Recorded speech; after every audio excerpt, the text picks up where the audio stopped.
Allora, Bonsoir.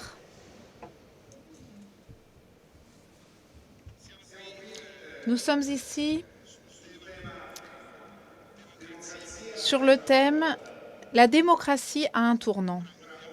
Bien entendu, lorsque nous avons pensé à cette rencontre, il y a 6-8 mois de cela, nous ne pouvions évidemment pas imaginer nous trouver précisément à l'intérieur du tournant comme nous nous trouvons en ce moment précis avec la crise de gouvernement italien.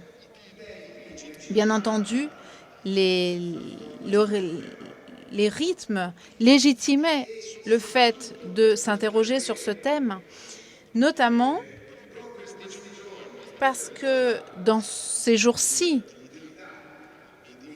et c'est précisément l'utilité du meeting de Rimini qui ne veut pas être uniquement un lieu où l'on poursuit de manière différente le débat politique ordinaire.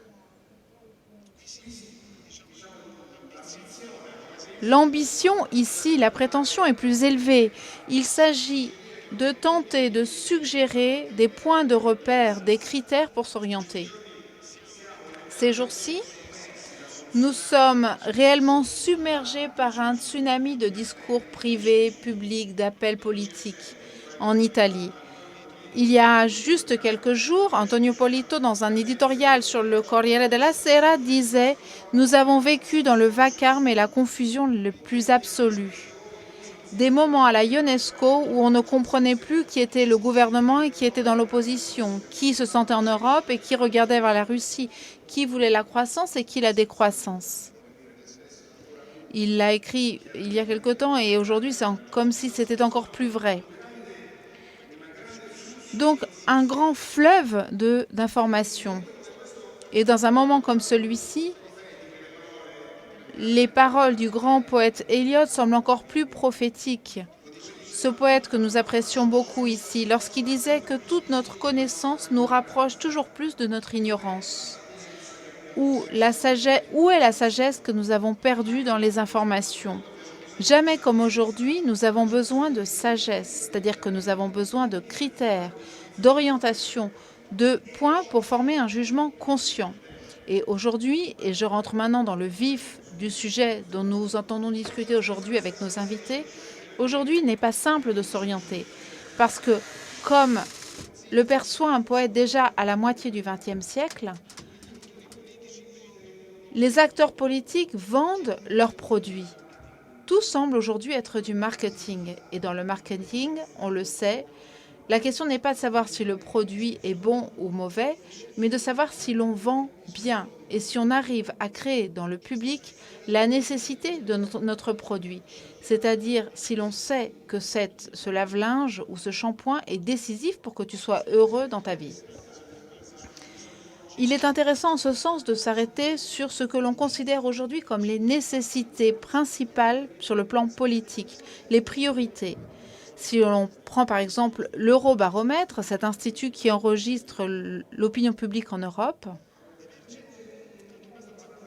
on voit une donnée assez surprenante. Il y a une symétrie profonde entre la demande politique, à quoi s'intéressent les jeunes adolescents ou les personnes âgées. Pour les adolescents, la classification des priorités place en première position l'environnement et le changement climatique, en numéro 2, l'amélioration de l'école et en numéro 3, la lutte contre la pauvreté et les inégalités. Si l'on prend le monde des adultes et des personnes âgées, on a en première place l'immigration, en numéro 2, le chômage et en troisième lieu, l'environnement. Donc, si c'est la question qui crée l'offre, en quelque sorte, il faut relever qu'aujourd'hui, les propositions politiques semblent bien plus orientées par l'électorat adulte et âgé que par la jeunesse. Et on ne peut pas ne pas s'interroger sur le fait qu'en Europe, à un moment de crise économique absolument irrésolue, et d'autant plus en Italie, pour le monde adulte et âgé, la première préoccupation aujourd'hui est l'immigration et la sécurité, et non le chômage et la croissance, que personnellement j'aurais pensé placer en première préoccupation. Combien ces préoccupations sont-elles réelles? Combien sont-elles induites par un marketing politique qui semble dominer aujourd'hui? La démocratie n'a pas à voir en tant que valeur bien commun, mais cela semblerait être une simple compétition entre des leaders qui se battent pour l'approbation populaire. Mais ce n'est pas notre manière de comprendre la démocratie. Il y a dans notre histoire des théories et de pratiques de démocratie bien différentes. Et surtout, les instituts démocratiques ne sont pas des artifices. Ils dépendent les uns des autres. Ils ne vivent pas en eux-mêmes. Ils changent en fonction des sociétés auxquelles ils s'adaptent. Ils ont des moments de floraison, des difficultés. Et comme l'affirme le thème de la rencontre, ils connaissent aussi des tournants. Et nous nous trouvons précisément à un de ces moments où quelque chose doit changer, où la tradition de l'institution démocratique, si elle veut durer, doit accepter le défi du changement. Vous comprenez qu'essayer de s'orienter dans ce moment est assez ambitieux. C'est l'objectif de ce soir. Mais justement parce que c'est un objectif ambitieux, nous avons des invités qui sont à la hauteur de cette ambition. Je vais être très rapide pour les présenter, non pas par manque de courtoisie, mais surtout parce qu'ils sont tous très connus, tant au public du meeting, mais pas seulement au public en général, en Italie et dans le monde.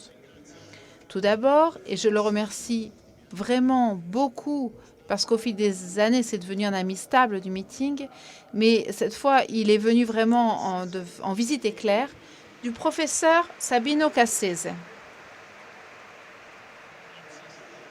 Merci Sabino. La seule ligne que je pourrais dire, c'est que c'est l'un des très rares juristes italiens de réputation mondiale aujourd'hui. Il est juge émérite de la Cour constitutionnelle. Reste là parce qu'on pourrait dire beaucoup d'autres choses. L'autre invité très bienvenu, c'est le professeur Miguel Poliares Maduro, qui a été avocat général auprès de la Cour de justice de l'Union européenne. Il a été ministre dans le gouvernement portugais et actuellement, il est professeur de droit à l'Institut européen universitaire. Et il est déjà venu lui aussi au meeting de Rimini. Je remercie aussi énormément Antonio Polito, qui est journaliste, essayiste. Actuellement, il dirige le Corriere della Sera et il a également été à la Repubblica. Je les remercie vraiment tous les trois pour avoir accepté l'invitation à ce dialogue. Pour lancer cette conversation, je voudrais demander à nos trois intervenants comment ils voient les caractéristiques de ce tournant démocratique que traverse l'Italie aujourd'hui. En particulier, après ce premier tournant qui a été celui des élections de 2018, tournant qui nous a conduit à ce nouveau tournant qu'est la crise dans laquelle nous nous trouvons actuellement. Quels sont les facteurs décisifs pour comprendre le fonctionnement et le dysfonctionnement de la démocratie actuellement? Et je vais commencer ce tour en m'adressant au professeur Sabino Cassese parce que le titre de notre rencontre est tiré d'un de ses livres dans lequel il affronte l'argument lui-même. Donc nous commençons par le professeur Sabino. Comme vous l'avez entendu, la question est où et comment change la démocratie en Italie. J'essaye de résumer en 5 points le changement auquel nous assistons. Le premier point concerne la participation politique des Italiens, la participation politique active et la participation passive. Dans l'histoire républicaine, l'Italie est sortie de 30 années dans lesquelles la participation électorale atteignait des chiffres autour de jusqu'à 93%. Puis, nous sommes descendus de façon stable à 73%. Et comme vous le savez, dans les dernières élections, celles du Parlement européen, nous tournons autour de 53-54%. De plus, une enquête de l'Istat L'Institut de sondage italien montre que la participation active à la politique, pas aux élections, mais de façon plus générale, la participation politique des personnes de plus de 14 ans ne dépasse pas 8% de la population, alors que la participation sociale est 3 fois supérieure et la participation politique passive implique 70% des Italiens. Cela signifie que nous nous intéressons à la politique de loin, mais nous n'aimons pas, en quelque sorte, mettre les mains dans la pâte et participer activement à la politique. Il y a un phénomène qu'il faut signaler tout de suite après, qui est relevé tout de suite après l'unité en Italie, relevé par Francesco De Sanctis, qui a été ministre de l'Instruction dans les premiers gouvernements après l'unité italienne.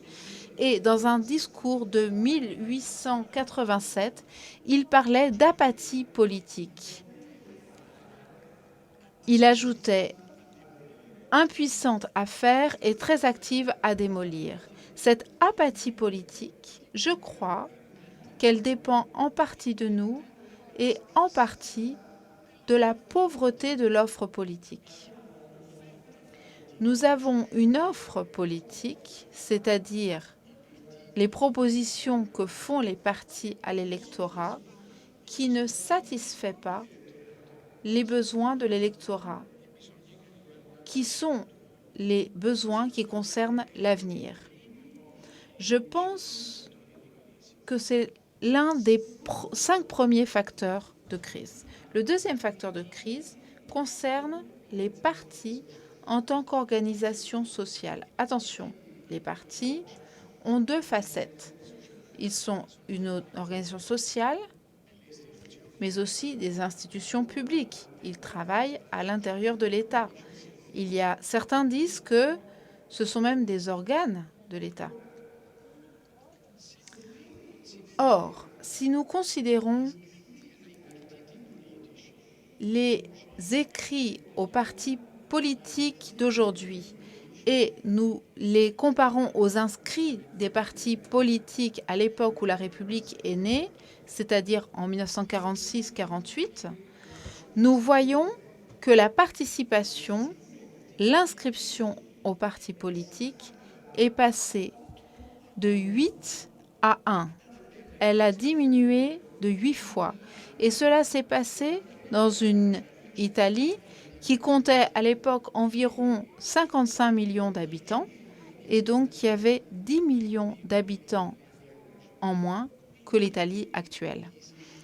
Donc, les inscrits au parti, les membres des partis, qui sont la preuve de la nature du parti comme organisation sociale, comme organisation de la communauté dans laquelle nous vivons, ce nombre d'inscrits au parti a terriblement diminué et donc l'enracinement social des partis a baissé également. En quoi est-ce important ? Je vous lis une phrase écrite par un très grand historien allemand. Les partis sont un premier centre de rassemblement et de filtrage des aspirations populaires confuses, une première synthèse des intérêts opposés fondés sur le terrain d'idéaux communs. Or, cette fonction des partis, qui joue le rôle d'interprète en quelque sorte entre la société et l'État, a fortement diminué. Et j'ai ici la citation d'un extrait d'une déclaration faite il y a 2 jours par un personnage illustre qui a été ici et qui était au gouvernement, qui a dit « Dans la Ligue, il n'y a pas de débat, il n'y a pas de démocratie, c'est un chef qui décide. » Il parlait du parti politique italien de la Ligue. Cette déclaration montre que nous sommes en présence d'une force politique importante, qu'on appelle un parti, qui, selon la Constitution, est une association et qui pourtant décide, dans laquelle pourtant décide une seule personne. Alors, l'importance des partis ne peut se comprendre que si l'on tient compte du nombre de voix dont a besoin un parlementaire pour être élu. Je vous donne des chiffres parce qu'ils sont très intéressants. Tocqueville, qui était parlementaire de la première moitié du XIXe siècle en France, a été élu plusieurs fois au Parlement français avec un nombre de voix qui oscillait entre 100 et 150. Francesco De Santis, qui a été plusieurs fois élu au Parlement italien du Royaume d'Italie, a eu un nombre de voix, nous le savons élection par élection, qui oscillait lui aussi entre 100 et 150. Lorsque l'élargissement du suffrage se fait autour des années 80 du XIXe siècle, il suffisait de 1000 voix pour élire un représentant. Aujourd'hui, pour élire un membre du Parlement, il faut un nombre d'électeurs qui oscille entre 60 000 et 300 000 selon les collèges. Qu'est-ce que je veux dire avec cela? Je veux dire que les partis, dans le temps, sont devenus un intermédiaire nécessaire. Parce que d'un côté, il y a l'État, avec ses 60 millions d'habitants, et de l'autre, il y a les 60 millions d'habitants. S'il n'y a pas d'interprète entre les deux, s'il n'y a pas de lien associatif qui constitue des corps intermédiaires, tels que les partis, entre l'État, le pays réel et le pays légal, comme on disait autrefois, il n'y a pas de possibilité de former une représentation réelle.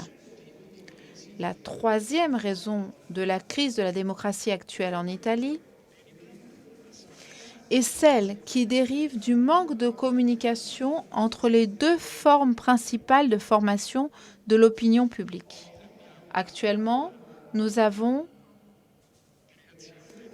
une forme de création de l'opinion publique qui est divisée en deux. D'un côté, on a ceux qui participent à la formation de l'opinion publique de manière traditionnelle.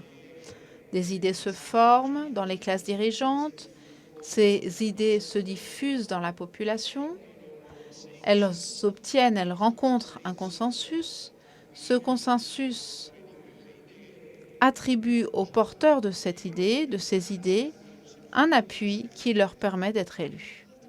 Mais de l'autre côté, il existe des instruments de formation de l'opinion publique qui sont totalement différents et qui font usage essentiellement du net, d'Internet, la communication qu'on appelle aujourd'hui la communication many to many, de beaucoup à beaucoup. Et ils font appel à cette forme de communication pour créer une influence constante sur l'opinion publique à travers des formations de ce qu'on appelle les bulles de disciples,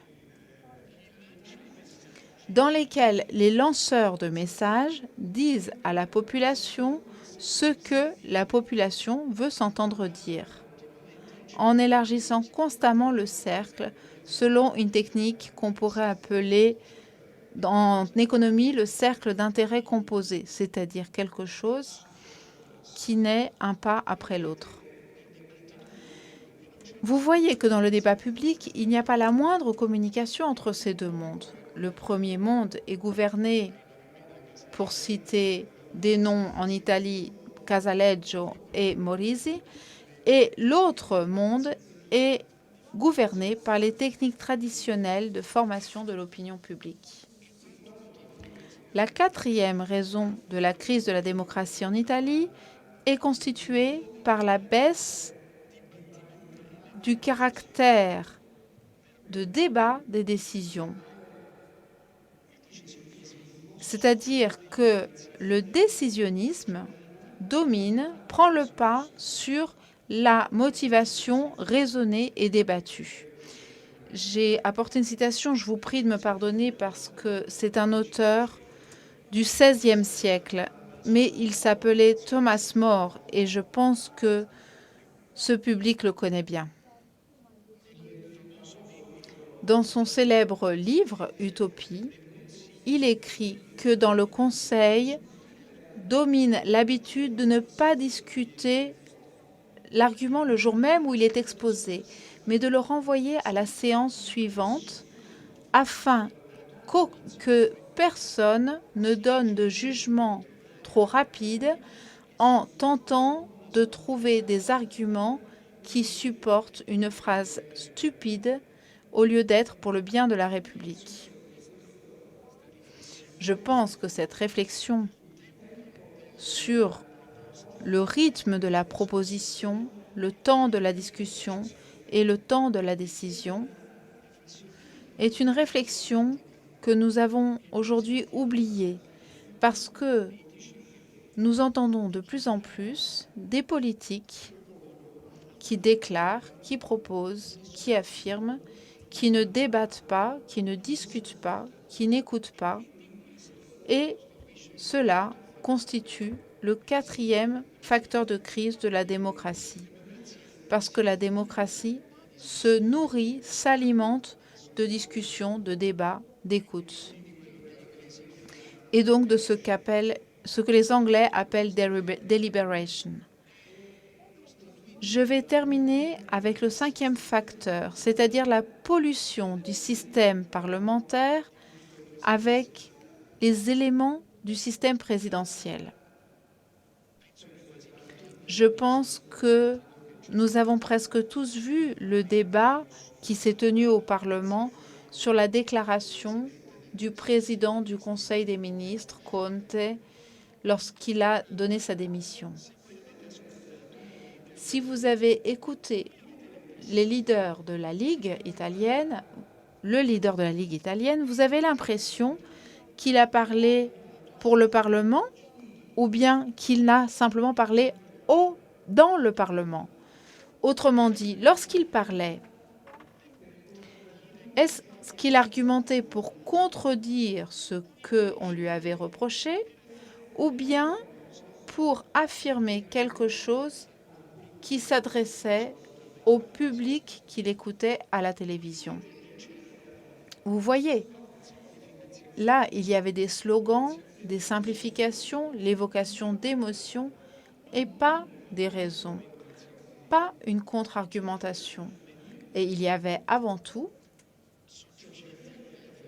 sous-jacente à ces affirmations, une idée qu'il avait exprimée quelques jours avant dans un discours public dans lequel il avait exposé 2 idées.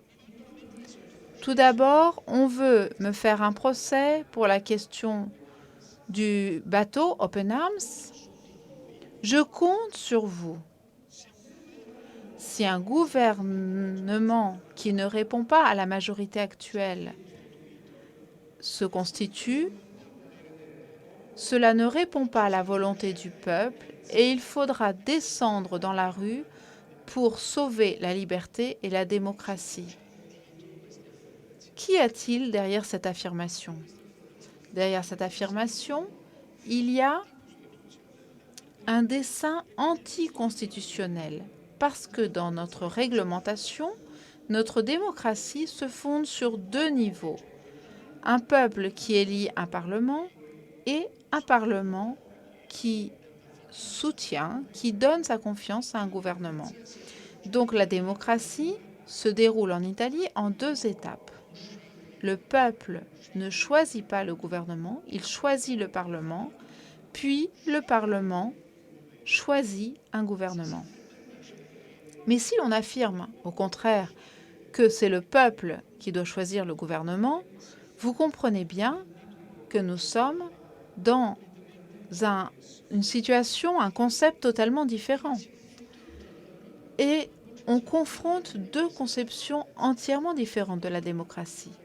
La première est une démocratie parlementaire, représentative, dans laquelle nous ne choisissons pas des ambassadeurs, Nous choisissons des personnes parce que nous pensons que, grâce à leur qualité et à leur capacité de débattre, le Parlement s'appelle un Parlement parce qu'on y parle, et on y parle parce qu'on cherche à convaincre les autres, bien, ces personnes, par leur qualité, peuvent obtenir des décisions meilleures que celles que nous pourrions obtenir en étant 60 millions d'habitants, dont environ 51 millions ont le droit de participer à la vie politique. Donc, cette idée qui vient se superposer à l'idée constitutionnelle de démocratie me semble dangereuse. Elle me semble dangereuse parce qu'elle fait naître des attentes qu'on ne peut satisfaire parce qu'on n'a jamais vu, même dans l'Athènes antique, une place publique, une agora assez grande pour pouvoir contenir 51 millions de votants.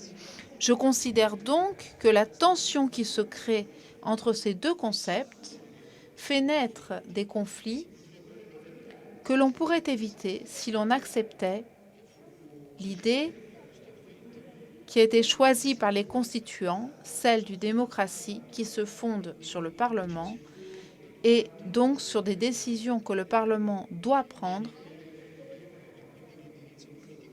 en choisissant le gouvernement et donc l'orientation politique du pays.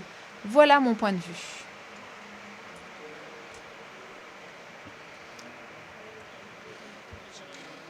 Je n'ai pas vu l'heure, j'ai peur d'avoir trop parlé. Nous sommes toujours aussi lucides. 5 lignes pour comprendre cette crise. Je demande au professeur Maduro et ensuite à Antonio Polito par rapport à cette analyse. Est-ce que vous la partagez? Est-ce que vous voulez ajouter quelque chose? Quel est votre point de vue sur cette crise de la démocratie, surtout sur le plan italien? Le regard que je peux vous offrir, pas seulement de ce qui est en dehors de l'Italie, même si je vis en Italie, est même de faire une comparaison entre la démocratie qui est commune, celle qui est en Italie en ce moment. Le problème, c'est que la démocratie italienne est même liée à une crise de la démocratie qui est un problème commun en Europe. Des 5 raisons que le professeur Cassese nous a présentées, 4 sont liées à une transformation de la forme de la politique qui nous amène à une politique de l'émotion et non pas de la raison, où l'émotion prévaut sur la raison. Et si je devais représenter ces 4 formes comme une présentation de cette transformation de la politique, je dirais que cette transformation de la politique a à la base 2 aspects fondamentaux. Le premier, qu'on voit aussi à travers la perte de la politique traditionnelle électorale et à travers d'autres formes de participation, et à la perte de la relevance comme les partis politiques dont le professeur Cassese a parlé, mais on le voit aussi à travers le fait que le décisionnisme prévaut sur la démocratie. Le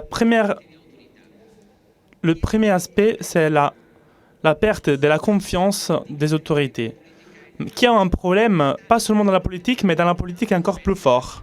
On le voit aussi dans d'autres aspects de la vie. Et il y a un rapport avec la transformation technologique, parce que dans cette transformation, il y a vraiment beaucoup plus d'informations de ce qu'on connaît. Et souvent, on confond l'accès aux informations avec la connaissance des informations. On peut être renseigné sur beaucoup de choses, mais cela ne veut pas dire qu'on a les formes de connaître même cette information. Mais le fait qu'on a cet accès encore plus ample aux informations, avec des facteurs même conjoncturaux de cette insécurité dont le professeur Cassese parlait, et même toi, Andrea, dont tu parlais, cette insécurité de nature différente, même des plus jeunes, parce que même les plus jeunes, quand on parle de chômage, quand on parle de croissance économique, la peur, c'est l'insécurité de l'avenir de la vie. Cette insécurité et cette idée de perte de justice relative a amené les personnes à avoir moins de confiance dans les institutions traditionnelles. C'est ça l'élément un peu conjonctuel. Mais le même processus qui donne de manière artificielle de prendre des informations nous rend moins capables de décider et penser sur tout. Pensons à cet exemple. Il y a quelques années, si on allait chez un médecin, il nous faisait un diagnostic et il nous disait prenez ces médicaments, allez à la pharmacie et prenez ces médicaments. Aujourd'hui, toutes les personnes vont chez le médecin, tous les médecins font le diagnostic et les personnes vont sur Google pour faire un diagnostic d'eux-mêmes. Cela est dans la vie de tous les jours, mais cela est encore plus présent dans la politique. Donc la perte de confiance dans les partis politiques, la perte de confiance dans les sources d'autorité. Comme pour les médecins, je dis que la politique, pour fonctionner, a besoin d'éditeurs. Donc ceux qui nous rendent des informations avec crédibilité, mais qui sont aussi source d'autorité sur ce qui est vrai, sur ce qui est faux. Et nous, on est en train de perdre cet intermédiaire qui est l'éditeur international de la démocratie. Et en même temps, on est en train de devenir une démocratie qui est plus directe et moins intermédiaire, mais les mêmes mécanismes qui contribuent à cette perte de confiance dans ces éditeurs de la démocratie, à mon avis, nous rendent encore moins capables de fonctionner dans une démocratie non intermédiaire. Et pourquoi? Et c'est le deuxième facteur qui est le décisionnisme est expliqué à travers l'explication du professeur Cassese, par exemple. Cette transformation technologique est en train de changer la dimension cognitive et délibérative de la démocratie. Pourquoi? Pour différentes raisons. Je vous donne quelques exemples. Premièrement, nous, aujourd'hui, on se renseigne, on s'organise politiquement aussi, avec des manières alternatives, mais à travers des partis traditionnels et non, souvent en utilisant les réseaux sociaux. Les formes d'organisation dans les réseaux sociaux créent celui qu'on appelle des bubbles, des espaces où, si on voit ceux qui écrivent en Facebook, dans ma page Facebook, je pense que presque tout le monde la pense comme moi. Donc je suis amené à renforcer mes préjugés, non pas à les confronter, mais non pas à devoir écouter les avis contraires, donc donc ça m'amène à écouter juste à ce que je pense moi. Donc cela nous renferme à des communautés bien souvent plus faciles à organiser, peut-être avec des dimensions plus grandes, mais avec moins de pluralité, moins de diversité. Et cela rend notre société et notre forme de communication, de libération politique plus polarisée, plus difficile à réconcilier ses préférences. Le deuxième aspect, c'est que l'interaction qui est faite à travers les réseaux sociaux est une interaction humaine abstraite.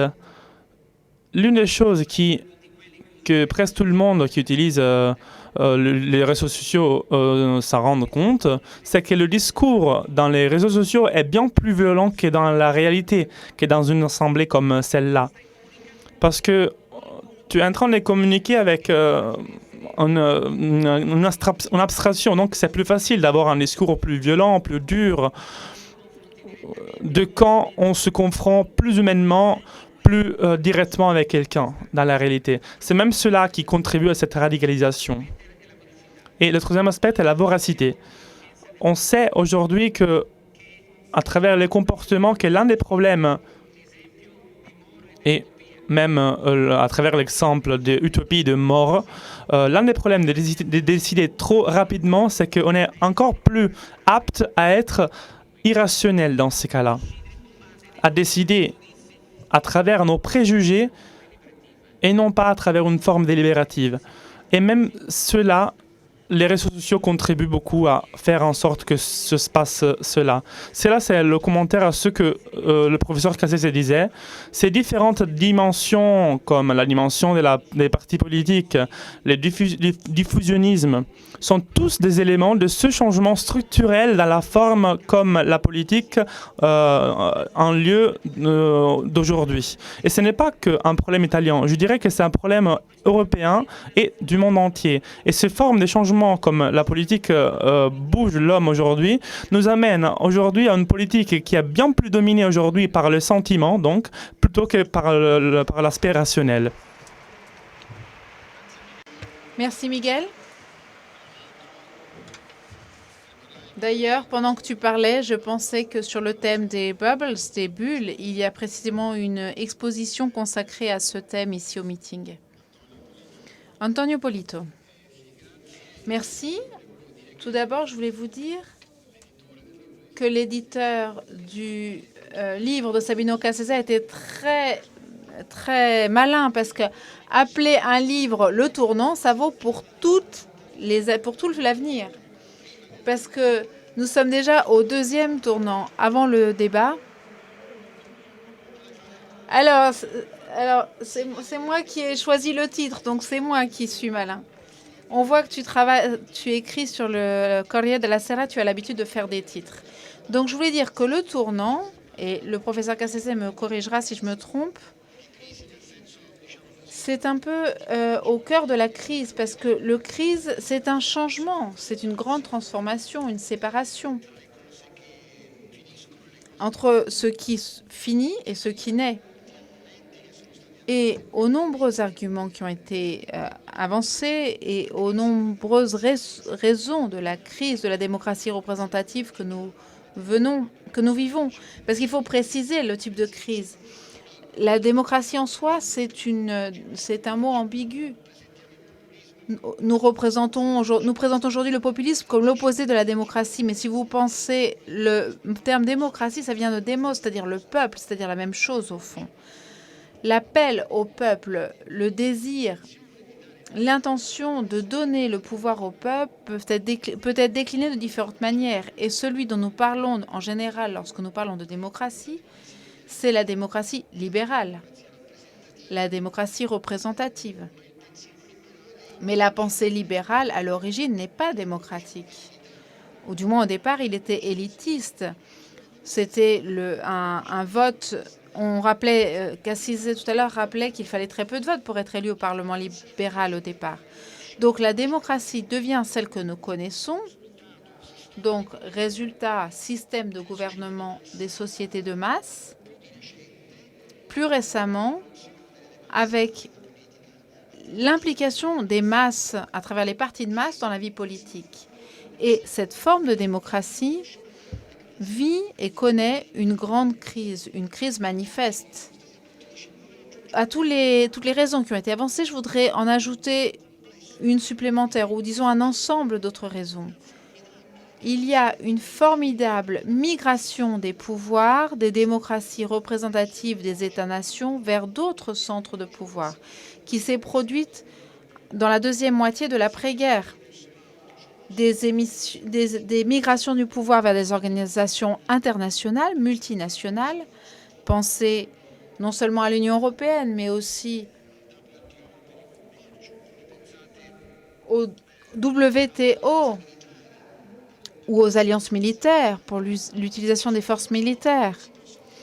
Il y a aussi des choses qu'on ne peut plus décider au Parlement. Des choses qu'on ne peut plus décider au Parlement, comme c'était le cas dans la forme classique de la démocratie représentative, ou bien encore des migrations de pouvoir vers l'extérieur. Pensez aux marchés, aux multinationales, qui sont des organisations économiques qui ne dépendent pas, ou en très petite partie, de l'organisation nationale, ou même qui cherchent à s'évader, comme par exemple les Big Five.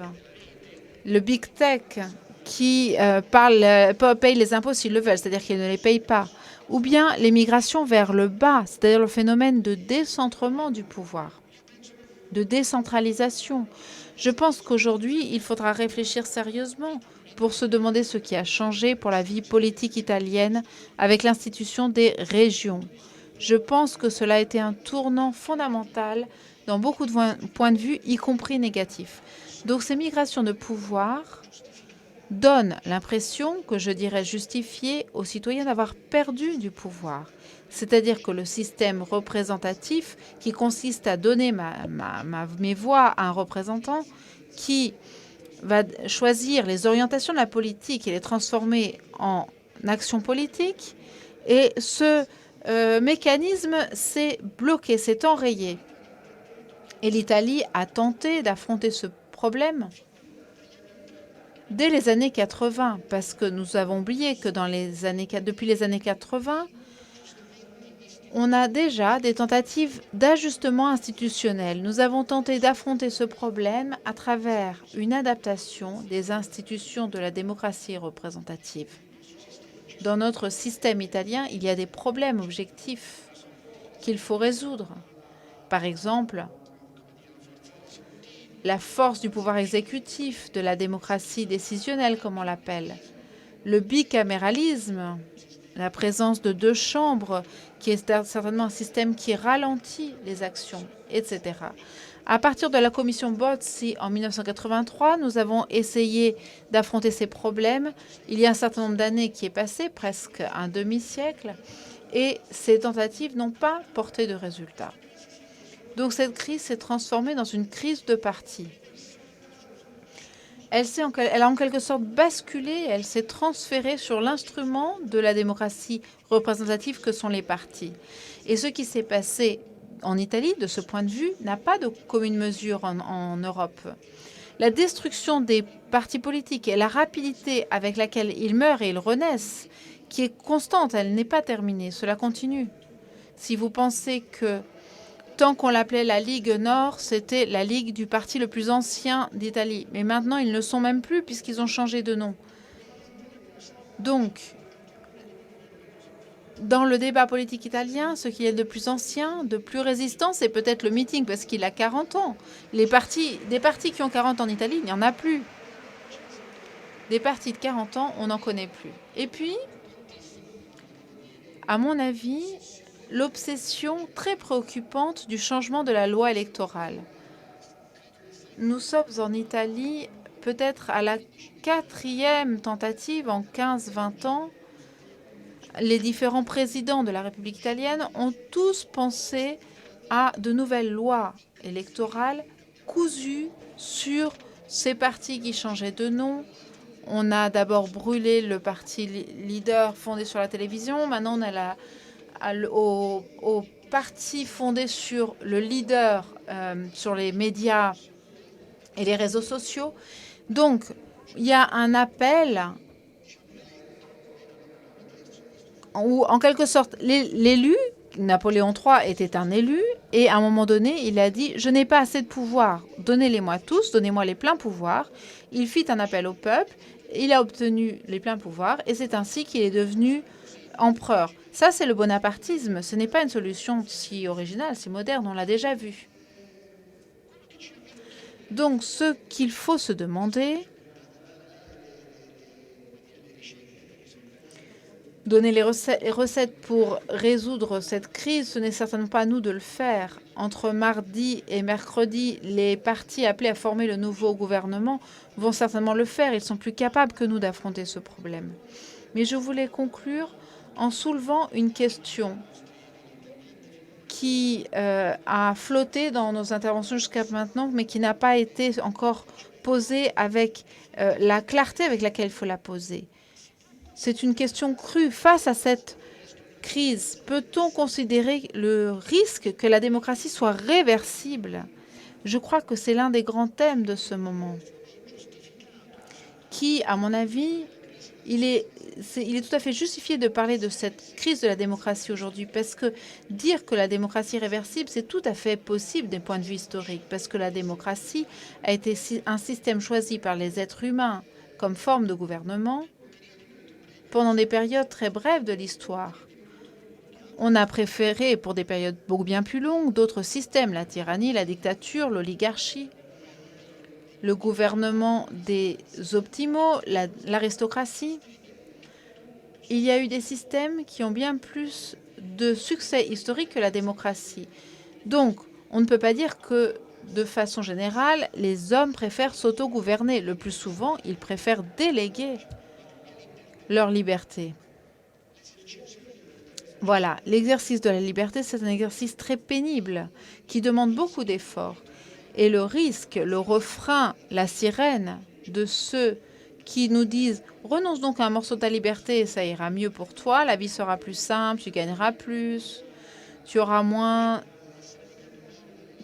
lié par les lois, etc. » C'est quelque chose qui fonctionne. Cela fonctionne toujours. Et en plus, il y a une nouveauté à notre époque, et c'est la suivante. Les systèmes autoritaires non démocratiques, qui se fondent sur la décision de l'homme seul, à laquelle se référait Cassese tout à l'heure, ont été particulièrement inefficaces dans la période de l'histoire qui va de la fin de la Deuxième Guerre mondiale jusqu'à le début de notre siècle. Des périodes qui ont été caractérisées en Europe par une extension extraordinaire des systèmes sociaux, ce qu'on appelle l'État-providence, des systèmes d'assistance et d'intervention publique dans l'économie. Pendant 30 ans, ils ont connu des résultats extraordinaires sous différentes formes. On parle des 30 glorieuses. Pour juger cette époque qui, après la guerre, a permis d'abord la renaissance de grands pays comme l'Allemagne et l'Italie, mais un succès exceptionnel économique en Europe. Dans cette période dont je parle, l'organisation du capitalisme et la technologie de l'époque étaient incompatibles avec les systèmes autoritaires parce que la centralisation ne rendait pas efficace l'exercice des fonctions du capitalisme, le capitalisme, la communication, etc. C'est-à-dire que l'URSS s'est effondrée parce qu'elle n'était pas capable de gérer de façon centrale toutes les données dont elle devait disposer pour gérer une société, une économie aussi complexe. Tandis que les sociétés décentrées, fondées sur le pluralisme et donc sur la démocratie, se sont montrées plus efficaces. Par exemple, la société américaine, c'est-à-dire une société où la décision est décentralisée. Il y a différents centres décisionnels et tout n'est pas centralisé. Or, à l'époque de la technologie des données, ce facteur n'est plus vrai. Aujourd'hui, un système autoritaire peut être plus efficace qu'un système à décision décentralisée. Nous avons sous les yeux le cas, c'est la Chine. La Chine est un système autoritaire, centralisé, qui est aussi extrêmement moderne. L'une des raisons qui faisait penser que l'URSS ne pouvait pas tenir la confrontation avec le capitalisme, c'était qu'il ne pouvait pas tenir le défi de la modernité. Il ne pouvait pas devenir moderne parce qu'il était centralisé. Aujourd'hui, on voit un système centralisé qui tient face au défi de la modernisation et qui arrive à gouverner. Si nous voulons essayer de gérer une urgence sanitaire, par exemple, le fait d'avoir une centralisation extrême des données est plus efficace que de ne pas l'avoir. Donc aujourd'hui, nous avons une technologie qui peut être favorable à l'autoritarisme. Donc à mon avis, en plus des raisons énoncées par Maduro et sur lesquelles j'aimerais revenir, c'est-à-dire la liberté effective dans le choix, la décision,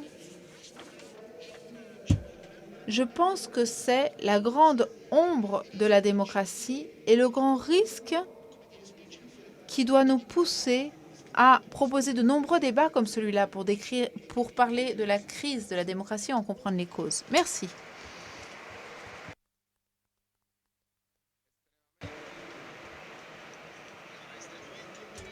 C'est extrêmement intéressant. 3 points de vue, 3 approfondissements sur le thème de la crise de la démocratie, l'un plus intéressant que l'autre. J'aimerais maintenant partir de cette question, cette interrogation implicite dans la partie finale de l'intervention d'Antonio Polito sur la réversibilité de l'expérience démocratique. C'est une idée très intéressante de dire qu'une certaine évolution technologique peut, en quelque sorte, faciliter, en quelque sorte, cette nouvelle forme de totalitarisme. Dans ce deuxième tour, j'aimerais essayer de changer un peu le point de vue, la vision, passer de la vision télescopique, plus précise sur l'Italie et passer au grand angle, élargir le champ d'horizon. Parce que l'une des raisons de perte, ou en tout cas de modification de la souveraineté dont parlait Polito tout à l'heure vers le haut, aujourd'hui, nous sommes dans un système qui est le système européen, qui a été une autre grande expérience où le thème de la démocratie, le déficit démocratique a été un grand problème, on s'en souvient. L'un des premiers secteurs, l'un des premiers thèmes sur lesquels s'est concentrée l'Europe. Nous sommes à l'intérieur de ce système. Je ne pense pas qu'une certaine défaite des forces anti-européistes aux dernières élections du Parlement européen puisse nous apaiser face à l'idée que le système et l'Union européenne ne soient pas, elles aussi, une expérience réversible. Donc là, j'aimerais commencer par Miguel Maduro, compte tenu de sa grande expérience sur le système européen. Cette crise, vue du point de vue du système européen, du grand projet démocratique européen, comment vois-tu à ce niveau le thème que nous évoquons aujourd'hui? Je crois qu'aujourd'hui, la question qui occupe les préoccupations de nous tous, c'est que si l'Union européenne doit être vue comme partie du défi de la démocratie, ou si elle doit être vue comme une réponse au défi de la démocratie d'aujourd'hui. Et pour essayer de donner une réponse à cela, je veux reprendre quelque chose que tous les deux intervenants ont dit, c'est-à-dire cette contraposition entre démocratie libérale et constitutionnelle et volonté populaire et démocratie libérale et constitutionnelle. Parce que je crois que en partie, les difficultés de l'Union européenne peuvent être comprises comme partie du défi de la démocratie libérale et constitutionnelle. J'essaie de m'expliquer. Même ceci explique le caractère réversible de la démocratie. La démocratie libérale ou la démocratie constitutionnelle, comme Sabino Cassese l'a dit, est une forme de protection de la substance de la démocratie. Parce que souvent, au totalitarisme, on y arrive avec la voie de la démocratie, avec ce type d'argumentation que tous les deux ont dit. Ce que je dis que je représente la totalité populaire, la volonté populaire, qui n'est pas un produit d'un totalitarisme politique, mais qui a quelque chose de fixé, où il y a quelqu'un qui a le monopole sur cette volonté populaire et qui est après pas comparé à ceux qui sont des outils présentés comme des limites à la démocratie, comme le pouvoir judiciaire, les journalistes, le pouvoir parlementaire, qui sont vus comme des limites à cette démocratie, et c'est ceci qui fait en sorte que cette argumentation, présentée comme argumentation démocratique, nous amène à éliminer ces contre-pouvoirs qui sont fondamentaux pour préserver la démocratie. Et l'Union européenne est en partie victime de cela, parce que à l'origine, l'Union européenne a un projet de raison afin de limiter les risques des démocraties, du nationalisme et des démocraties qu'on a connues en Europe. Et une partie de la contraposition européenne de l'opposition européenne est une contraposition de tout ce qui est présenté à la volonté nationale en étant donné que la volonté populaire peut être seulement définie au niveau national, donc au niveau d'un État. Donc cela n'est plus vrai dans un contexte où nous sommes de plus en plus interdépendants outre que nos États. Et cela est le changement de la politique et de la démocratie maintenant, qui est l'espace de la politique. La politique suit normalement l'interdépendance, c'est-à-dire que la politique est la forme de réglementation des conséquences sociales de notre indépendance. Traditionnellement, dans un contexte d'État, dans un territoire, cette indépendance qui est définie, qui nous définit par partie d'un territoire est dans la politique. Et dans la politique, la forme la plus légitime de cette indépendance est cela. Et ce qu'on a aujourd'hui, c'est qu'un nombre croissant de questions, et Politon en a parlé, nous sommes indépendants au-delà de notre État. L'idée d'un autre gouvernement, qui est l'idée base de la démocratie, n'est plus efficace, n'est plus efficacement concrétisable seulement dans un État, parce que nous ne sommes plus susceptibles dans notre gouvernement seulement dans notre État. Ce qui se passe dans l'Italie, mais même ce qui se passe au Portugal, par exemple, dépend de décisions qui sont prises dans d'autres États, donc dans d'autres démocraties. Quand nous sommes si interdépendants économiquement et dans d'autres matières aussi, cette interdépendance doit être nécessairement réglée. Mais la démocratie nationale est une fiction de cette interdépendance. Et donc, c'est la difficulté que nous avons maintenant. L'Union européenne, d'un côté, en augmentant, en contribuant à cette interdépendance, est partie de cette démocratie comprise des sens national. Mais de l'autre côté, est l'expérience qui a plus de probabilités de succès pour développer des formes démocratiques de réglementation, d'indépendance dans notre État.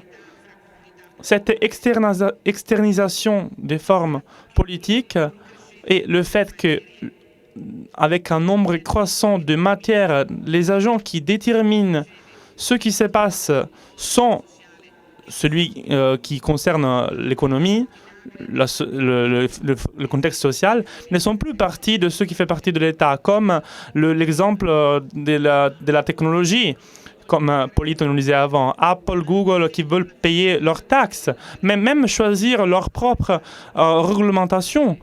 Ce sont eux qui décident, parce que si dans un État individuel, on décide de régler Google ou Apple, eux, les entreprises, peuvent dire qu'ils veulent aller en dehors de notre juridiction. La question, c'est que l'Union européenne doit se concentrer, et nous devons nous concentrer nos efforts sur comment développer une forme politique au-delà de notre État qui, sans éliminer une démocratie nationale, puisse répondre à ce besoin de politique au-delà de l'État. L'autre alternative est une fiction. Donc, dire aux personnes, vous êtes prêts à avoir tous les avantages que l'indépendance vous donnera, parce que c'est possible d'essayer d'avoir des communautés internationales non indépendants. Mais cela voudrait dire abdiquer de tout ce qu'on a avec l'indépendance. Donc, choisir d'avoir plus de biens, plus de services et même la paix. Parce que cette interdépendance entre États est un intérêt commun qui produit des intérêts communs et garantit la paix entre États. Mais si nous ne sommes pas prêts à revenir dans un État sans interdépendance, si on accepte et on veut les avantages de cette interdépendance, la seule question sérieuse dans la politique, c'est comment développer des formes politiques qui puissent correspondre à ces niveaux d'interdépendance dans notre État. Si on ne fait pas cela, donc, comme le font beaucoup de populistes, on ne trouvera jamais de solution. Un jugement très lucide, très intéressant comme analyse sur cette interdépendance inévitable. Antonio Polito, oui, il a tout à fait saisi l'essence de la difficulté de l'Union européenne, de l'évidente difficulté de l'Union européenne. Et j'aime rappeler à propos de ce qu'il disait, quand on parle des pouvoirs qui perturbent ceux qui voudraient décider seuls. Par exemple, Orban et Kaczynski font des lois contre les juges, contre les médias et contre les ONG, qui sont les dernières victimes de cette pression des démocraties non libérales telles qu'elles ont été définies. Je voudrais dire quelque chose. Je suis un européiste, je le dis tout de suite parce que je vais être tellement critique sur l'Europe que je ne voudrais pas être mal compris. Ce qu'a dit Maduro est tout à fait juste. Je pense que dans cette dimension que nous avons face à nous, seule une organisation, une démocratie supranationale peut affronter, par exemple, comment est-ce qu'on peut lutter contre Apple si on est la Belgique ou le Luxembourg. Seule cette dimension peut donner aux citoyens le pouvoir réel d'avoir une incidence sur les faits du monde. Donc je suis européiste, mais en même temps, nous, en tant qu'européistes italiens, nous avons mis trop souvent la poussière sous le tapis depuis longtemps.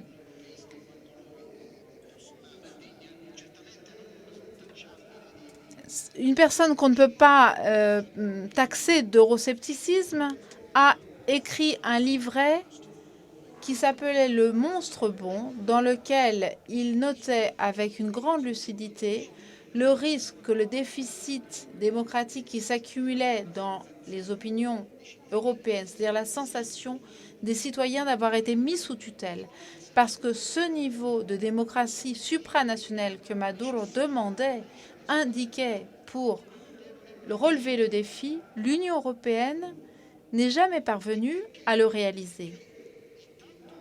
Pourquoi? D'abord, parce que quand elle est née sur la base d'un système d'idéaux, bien entendu, mais aussi pour répondre à un besoin bien plus concret. Pour parler d'une autre organisation internationale, l'OTAN, l'idée était de garder en gros les Américains dedans, les Russes en dehors et les Allemands en dessous. À partir du moment où l'Allemagne n'est plus inférieure, puisqu'avec la chute du Berlin, l'Allemagne se place au centre de l'Europe, et elle pose le problème de son rapport avec l'Europe. L'Europe choisit un chemin. Je pense qu'elle a choisi un chemin qui s'est révélé inadapté. Celui de faire payer à l'Allemagne l'unification avec l'euro, c'est-à-dire de brider la puissance allemande en mettant en commun la monnaie allemande. C'est une voie qui a été dictée par la France. La France marque le pas, le rythme de l'intégration européenne et également l'orientation vers laquelle doit aller l'intégration européenne. La politique ou la monnaie, c'est le choix qui a été fait. Et à plusieurs reprises, la France a marqué cette influence pour la constitution d'une démocratie supranationale. Le sommet de Nice, où on n'arrive pas à résoudre le problème du vote à majorité, comme on vote dans toutes les démocraties, parce que la France ne veut pas perdre son niveau de parité avec l'Allemagne. Le référendum de 2005, la Constitution européenne n'existe pas parce que les Français l'ont refusé dans un référendum en 2005, en ouvrant une crise des institutions qui ne s'est pas encore achevée. La question des racines judéo-chrétiennes dans la Constitution, là encore, c'est la France qui pose le problème, qui arrête la question. Cette tentative de donner un système de valeurs, un fondement culturel à la construction européenne, en est restée à la monnaie. Elle est restée à la monnaie très isolée. Heureusement, au cours de ces dernières années, que je qualifierais de splendidement gérées par un Italien, qui a permis d'enrayer ce processus. Et puis,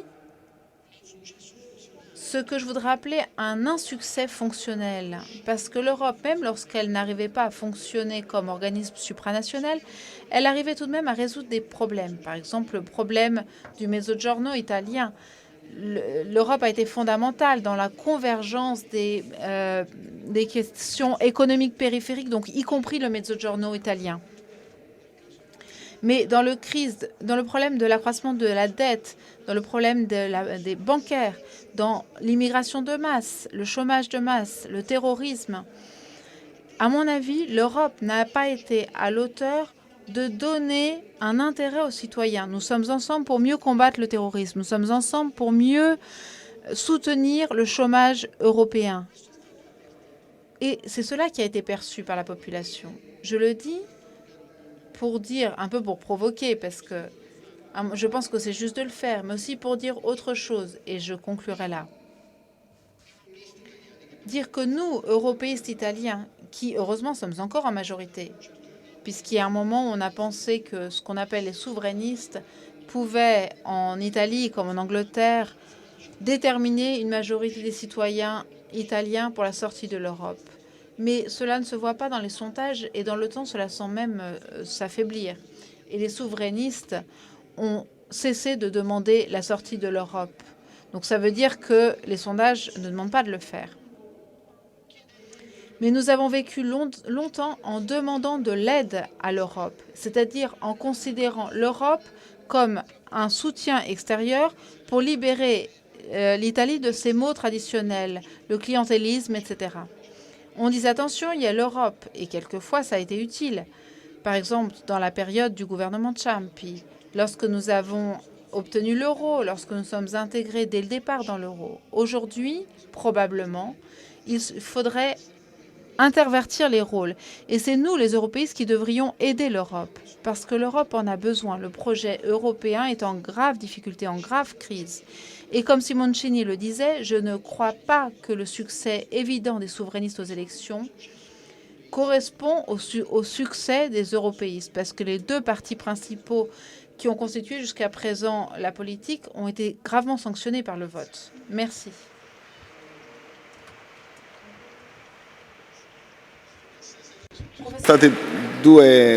Professeur Cassese, il y a deux présentations intéressantes de l'Europe actuelle. Qu'en dites-vous? La question clé, c'est celle qui nous a posée Polito il y a peu de temps. C'est un irréversible. C'est une crise mortelle ou des croissances? Moi, j'ai beaucoup d'espérance. Je pense que c'est une crise des croissances et c'est sans doute les raisons pour lesquelles je le pense. Et je voudrais revenir sur ce que Maduro le disait. On parle de démocratie, mais nous ne vivons pas dans une démocratie. Nous vivons dans plusieurs démocraties.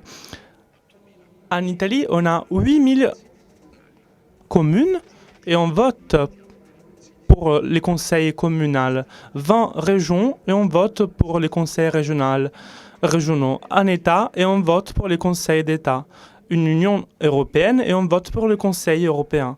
Donc, en réalité, les pouvoirs publics, au-delà d'être séparés selon le modèle traditionnel de Montesquieu, est même distribué de manière différente,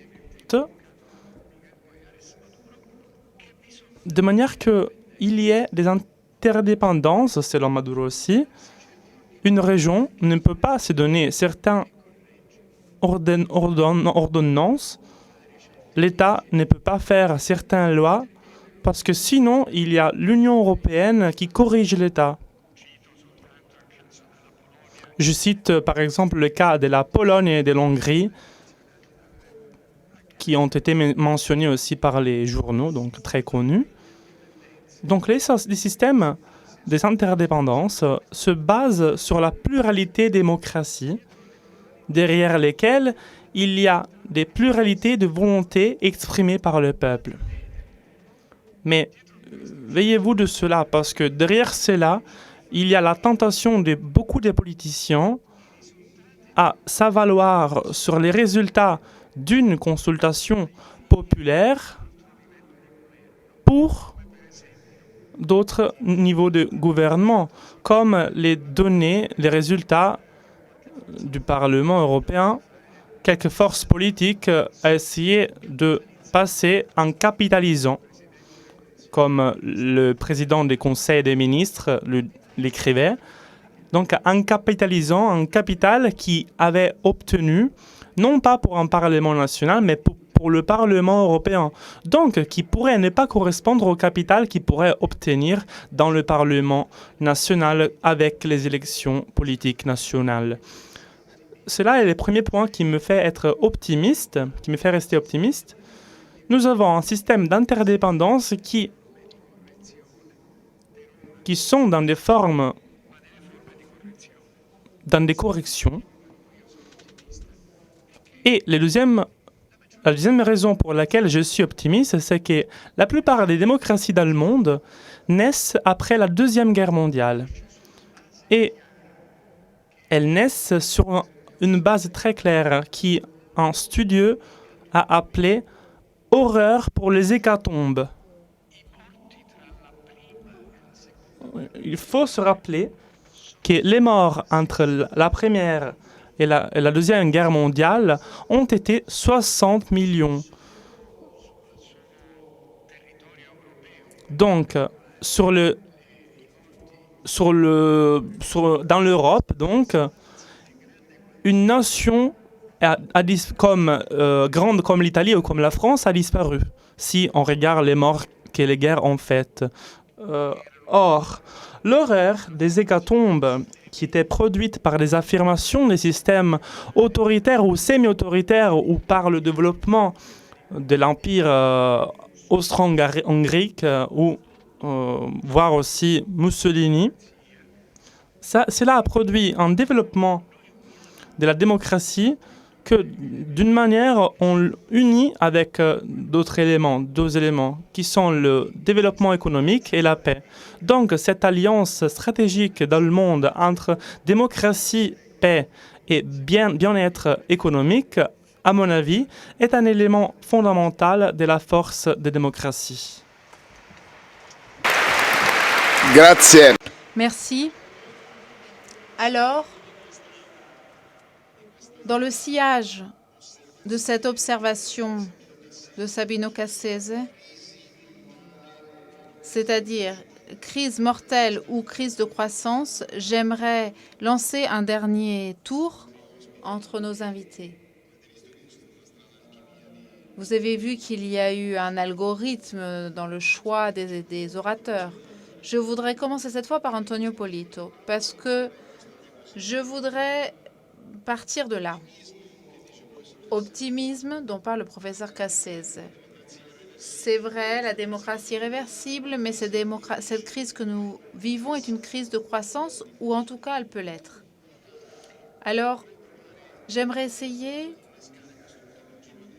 de lancer ce troisième tour de parole entre nos interlocuteurs en essayant de réfléchir sur ce point. Quel est le point pour repartir ce tournant de la démocratie comme croissance? Antonio Polito est non seulement un commentateur extrêmement attentif sur le plan politique, mais il a aussi eu un très grand intérêt pour le thème de l'éducation. C'est l'un des thèmes sur lesquels nous avons le plus dialogué. Je pense à des livres tels que Reconquérons nos enfants, qui ont été des best-sellers en Italie du point de vue de l'impact sur la culture. Je voudrais vous demander, à votre avis, y a-t-il un lien entre cette crise de la démocratie au sens d'une croissance, c'est-à-dire un tournant positif, et la question éducative? Autrement dit, y a-t-il un lien entre la formation d'une conscience critique, le développement d'un sujet, d'un citoyen capable d'interagir, capable de vivre consciemment les interdépendances qu'il vit, que nécessairement il vit. Parce qu'on ne peut pas dire que les États sont interdépendants, mais surtout, moi, je suis interdépendant de cet instrument que j'ai entre les mains. Et c'est vrai que je pourrais me contenter de dire à Google, non, je ne t'utilise pas, je ne te donne pas mes données et ne pas utiliser Facebook. Mais est-ce possible aujourd'hui? Est-ce possible de se libérer de l'interdépendance technologique? Donc il y a un grand problème là, qui est la question de l'éducation, c'est-à-dire comment est-ce qu'on construit ces sujets? Alors, je voulais partir donc de Antonio Polito. Récemment, on a approuvé un projet de loi en Italie où on réintroduit l'éducation civique comme obligatoire, en plus du développement durable et à la citoyenneté digitale. Est-ce que cela suffit? Est-ce qu'il y a entre ce développement, ce thème de la conscience de l'éducation et cette crise que nous vivons, de façon à ce qu'elle devienne une croissance pour notre système démocratique? Oui, bien entendu, il y a un lien. Au début des années 2000, quand sont sortis une série de livres sur la crise de la démocratie, dont l'un assez célèbre qui s'appelait La post-démocratie, j'ai eu l'occasion de proposer à Ralph Dahlendorf, un sociologue anglo-allemand, de faire une interview sur ce thème. Et l'une des phrases qui m'a le plus frappée dans ce qu'il a dit, et qui s'adapte très bien à ce dont nous parlons ce soir, c'est qu'il ne peut pas y avoir de démocratie sans démocrates. Un avenir de la démocratie sans citoyens informés, libres et désireux d'exercer leur pouvoir, c'est-à-dire sans démocrates, pas les démocrates au sens de Zingaretti, sans des majuscules, on ne parle pas de parti ici, mais sans démocrates, elle ne peut pas exister. Donc le thème de la crise éducative, et je parle dans un lieu où cette question a été soulevée certainement avant le reste de la société italienne, donc vous connaissez bien ce thème. La question de la crise éducative est essentielle aussi dans le thème de la crise démocratique, parce que je crois que ce n'est pas le pays, dans notre pays, ce ne sont pas l'État qui le fait, ce sont les familles, le peuple, la façon dont on pense, dont on se comporte. Le fondement de la crise éducative que nous traversons depuis quelque temps, à mon avis, est celui de l'interruption de la transmission de savoir et de valeurs d'une génération à l'autre. J'oserais le qualifier de tradition, parce que littéralement, la tradition, c'est tradere, transmettre en latin. C'est une crise de tradition, de transmission de valeurs, qui a interrompu la communication entre les générations, d'où un certain refus des vieux, entre guillemets, un certain juvénisme qu'on voit apparaître, une sorte de mépris pour les personnes âgées qu'on voit aussi en politique. Qu'est-ce que cela produit? Cela produit un affaiblissement très faible du sens de la communauté, c'est-à-dire de l'idée que nos destins sont reliés, que nous partageons notre destin personnel avec celui des autres. Et c'est exactement ce message aujourd'hui que nous voyons se répandre et avoir du succès. C'est-à-dire l'idée que mon bien ne peut pas impliquer aussi le bien d'un autre. C'est-à-dire que la vie publique, la vie sociale se résume, se fait zéro. C'est-à-dire que la politique consiste à se couper, à se prendre la part la plus grosse pour moi, pour mes amis ou pour mon niveau social. De ce point de vue, la question sociale dit beaucoup de cette idée. C'est la perte de valeur que nous avons aujourd'hui sous les yeux et qui concerne beaucoup de domaines. La question des migrants, le revenu universel, l'idée qu'il n'y a pas de bien commun, que mon bien dérive du succès qu'il peut avoir sur le bien des autres, ceux avec qui je me trouve. Et cela apporte aussi ce sentiment de rancœur, le Censis a parlé de ce sentiment de rancœur. Chacun d'entre nous, si l'on fréquente un réseau social, sait de quoi je parle. Ce niveau de rancœur, de ressentiment, parfois de haine qui se manifeste face aux opinions différentes. Cela naît de cette explosion du sentiment de la communauté. Et je pense que ça, c'est l'essence éducative. Puis c'est l'éducation civique, l'éducation environnementale, l'éducation religieuse, différentes formes d'éducation. Mais la crise éducative que nous avons sous les yeux est celle-ci. L'illusion que l'égoïsme social peut résoudre les problèmes. Et de ce point de vue, j'ai lu que Vittadini, il y a quelques jours, a dit « Personne ne peut faire la majorité tout seul ». C'est tout à fait vrai. Ce n'est pas une question politique. La politique, c'est une gestion du possible, un art du possible. C'est une gestion de la chose publique qui nous devrions espérer que son résultat le meilleur soit de ne pas faire de dégâts. Plus que ça, elle ne peut pas le faire. Ce qui peut naître, comme cela s'est produit à d'autres moments de notre histoire nationale. Si l'on pense à la reconstruction après la guerre, c'est l'un des cas où l'idée du bien commun et le partage des destins, c'est-à-dire le fait que la croissance globale du pays améliorait les conditions matérielles et morales de chacun d'entre nous, si l'on ne rallume pas un sentiment, peut-être pas égal à celui-ci, parce qu'il dérivait d'une tragédie, mais si on ne se bat pas pour cette forme de conception de la vie commune, il n'y a pas de communauté. Et par conséquent, la politique, elle aussi, est fluctuante. Merci. Professeur Maduro. La question de si c'est possible d'éduquer quelqu'un à la démocratie est une question difficile parce que c'est fondamental que tout le monde soit éduqué à avoir les compétences nécessaires pour l'exercice de la démocratie.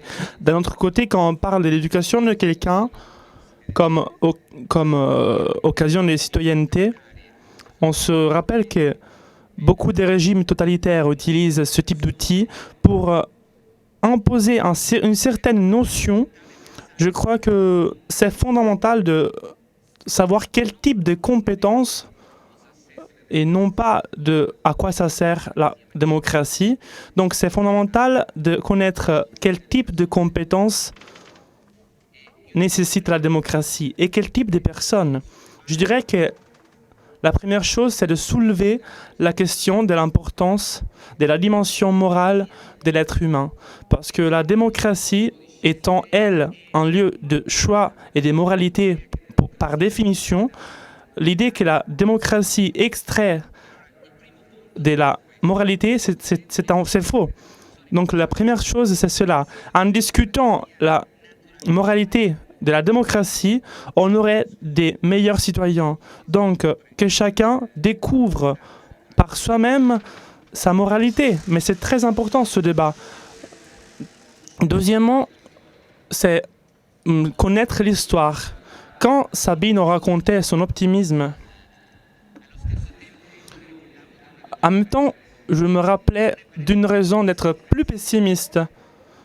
Ce n'est pas pour être pessimiste, mais c'est parce que je voulais me rappeler des choses, des raisons d'être pessimiste pour être optimiste. Il y a peu de jours, j'ai vu une œuvre de Renoir, qui est La Grande Illusion, qui se base sur le titre d'une œuvre d'un Britannique, sur comment la guerre était devenue, dans les années 30, inconcevable. Et cela me rappelait une autre chose que j'avais lue dans l'intellectuel portugais, écrite en 1930, l'année de l'ouverture de l'Académie des Ciencias à Lisbonne, des sciences, et qui terminait sur comment les choses en Europe n'allaient pas bien. Et cela disait que d'une chose, nous pouvons être sûrs, certains, que après ce qui s'était passé avec la Première Guerre mondiale et après le nombre des morts qu'on a eu, sûrement il n'y aura plus de guerre mondiale. C'était donc la grande illusion. Le film, 2 ans avant la Deuxième Guerre mondiale, qui était quand même basé sur le même endroit. Après ce qu'on a vécu en Europe, sûrement on n'a plus de guerre mondiale. 2 ans après, on a eu une guerre encore pire. Donc l'importance de l'histoire me semble encore plus importante parce qu'il faut qu'on ait présent cela. Moi, quand je parle avec d'autres générations, mais même avec ma génération, cela me fait une belle impression. Combien c'est pas concevable l'idée d'une autre guerre, mais cela me préoccupe parce que cette idée que la guerre soit impossible maintenant, parfois cela donne de l'apaisement pour faire des pas vers une autre dimension, qui est celle qui a amené l'Europe à ce qu'on est maintenant. On ne doit pas donner pour acquis à l'idée qu'il n'y aura plus de guerre en Europe, parce que c'est cela qui nous a amené à faire des faux pas dans le passé. Un troisième point, c'est ce que disait Sabine aussi tout à l'heure, peut-être. En demandant à Andrea, il y a une tradition. Il n'y a pas une traduction en italien pour literacy. Donc, les compétences d'un citoyen, nous ne devons pas confondre la politique avec une intrigue politique. Quand j'étais au Portugal, c'était l'une de mes batailles, c'était c'était dans les commentaires de la politique. Presque les 90% sur ceux qui gagnaient et qui perdaient était une bataille sur l'intrigue politique. Sur les critiques publiques, on n'en parle jamais.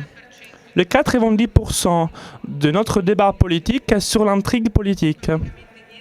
Il n'y a presque rien sur ce qui est vraiment important pour les personnes, pour les sociétés, qui est la qualité pour nos questions publiques. Donc, ça, en Portugal, dit Simoncini.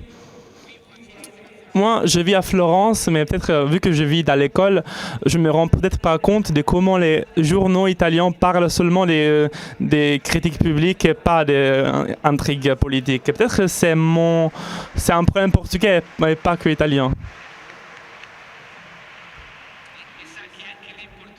Peut-être même le Portugal et l'Italie ont des problèmes communs. Le 4e point est l'importance de rendre visible cette interdépendance. Arrêtons de rendre visible cette interdépendance pour rendre connaissantes et plus compétentes les personnes afin qu'ils comprennent mieux la nécessité de ces formes politiques au-delà de nos États. Et le dernier point concerne les nouvelles formes de construction de la vérité. Pourquoi ? L'un des aspects intéressants dans la démocratie, c'est qu'il n'y a pas de démocratie sans qu'il soit basé dans une vérité. Mais la démocratie est même un système pluraliste, de la découverte de la réalité. C'est une dimension de la démocratie. Et donc, le secret, c'est de trouver des mécanismes qui soient consensuels, crédibles, de construction commune qui deviennent la réalité publique. Et par rapport à ce que je disais avant, cela me semble fondamental d'augmenter les compétences des personnes parce que dans ce monde digital, pour réussir à établir de nouvelles formes crédibles de construction de la vérité, c'est important de connaître, comprendre nos vices rationnels afin de faire une autocritique personnelle. Et cela est très important pour réussir à avoir des citoyens qui sont capables de construire cette vérité commune, qui est une vérité politique sur laquelle se base aussi la démocratie. Merci Miguel. Sabino Cassese. Pour conclure, parlons des données. Nous sommes 60 millions. Mais la somme d'analphabètes, d'alphabètes de retour et d'analphabètes fonctionnels en Italie se monte à 30 millions. L'Italie est à l'avant-dernière place pour la connaissance des langues étrangères en Europe. Nous ne sommes battus que par la Hongrie. L'Italie, comme nombre de diplômés en pourcentage de la population, se situe dans les chiffres les plus bas, les points les plus bas de la classification des pays européens. Le problème de l'instruction est donc un problème essentiel. Pourquoi est-ce un problème essentiel? Parce que l'instruction est aujourd'hui, et la scolarisation aujourd'hui, est devenue le nouveau discriminant social, tant au plan individuel sur le plan des communautés. Un scientifique italien qui travaille aux États-Unis a écrit un livre dans lequel il a montré que dans le monde, les zones qui connaissent le plus grand pourcentage de diplômés ont davantage de travail, moins de criminalité, des salaires plus élevés, moins de divorces, une vie culturelle plus intense et une meilleure qualité de vie. Qu'est-ce que cela signifie? Cela signifie que l'instruction ne doit pas se décliner, comme nous le faisons en Italie, comme un fait de l'école. Elle ne concerne pas seulement l'école. Elle concerne ce que les Américains appellent « People's Empowerment », c'est-à-dire donner le pouvoir au peuple. Cultiver le peuple de façon à ce que le peuple ait des compétences et puisse participer avec des compétences et des connaissances à la vie collective. Je vais terminer avec un épisode de l'histoire italienne. Lorsqu'en 1880, on a commencé à élargir le suffrage, c'est-à-dire le nombre de personnes qui pouvaient participer aux élections, l'idée suivante a été lancée. L'idée qu'en ayant introduit l'instruction scolaire obligatoire jusqu'au niveau de l'école primaire, si l'on liait le droit de vote aux capacités obtenues à travers l'élection élémentaire, on allait automatiquement atteindre le suffrage universel. Parce que tout le monde, avec son niveau d'instruction, pouvait atteindre le vote.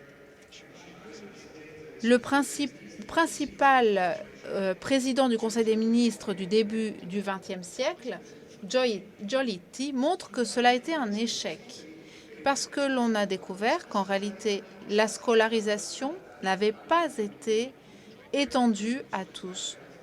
Tout le monde n'avait pas pu obtenir le niveau de l'école élémentaire et on ne pouvait donc atteindre le suffrage universel. C'est un élément essentiel pour comprendre quel sens on attribue à l'instruction. L'instruction est une manière de participer à la vie collective. L'instruction est une manière d'atteindre l'électorat. L'instruction est vue comme l'instrument à travers lequel les personnes vivent consciemment dans la communauté. Donc, ce n'est pas le problème de l'école, des enseignants, qui sont les thèmes avec lesquels on aborde habituellement la question de l'instruction, mais l'instruction comme un droit du peuple pour s'affranchir, comme le disait en 1942, pour se libérer du besoin. Parce que la santé, l'instruction, le travail sont les instruments avec lesquels on se libère du besoin.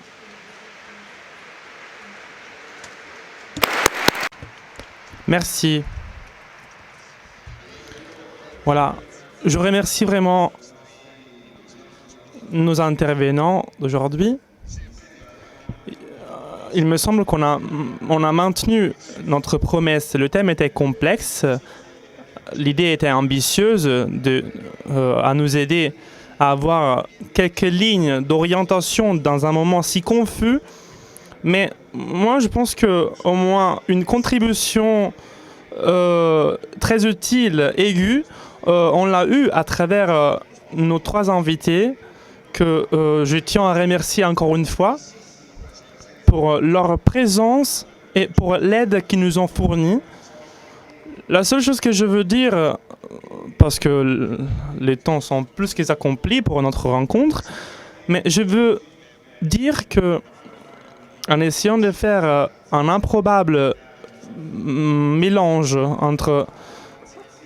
On a fait une démocratie, il faut faire donc les démocrates. Il me semble que c'est la perspective la plus réalistique, la plus réelle, que dans un moment si délicat, je prends vraiment au sérieux l'observation que Maduro a fait tout à l'heure. Je rappelle, mais sans être catastrophique, un autre fait s'est passé sur le domaine national dont on n'a pas parlé. Tous les traités de nucléaire ont été dénoncés. Donc tous les accords qui étaient présents après les années 80 sur le nucléaire ne sont plus là. Donc ce n'est pas simplement pour alarmer les personnes, mais c'est évident donc que ce moment de crise peut devenir un grand facteur de croissance, de grandir, si on ne rate pas cette responsabilité personnelle, si on ne va pas avec l'apathie. Parce que l'italien est bon à parler des politiques, mais il n'arrive pas à s'impliquer. J'espère donc que cette rencontre au meeting, cette conférence, peut être, disons, un point d'inspiration pour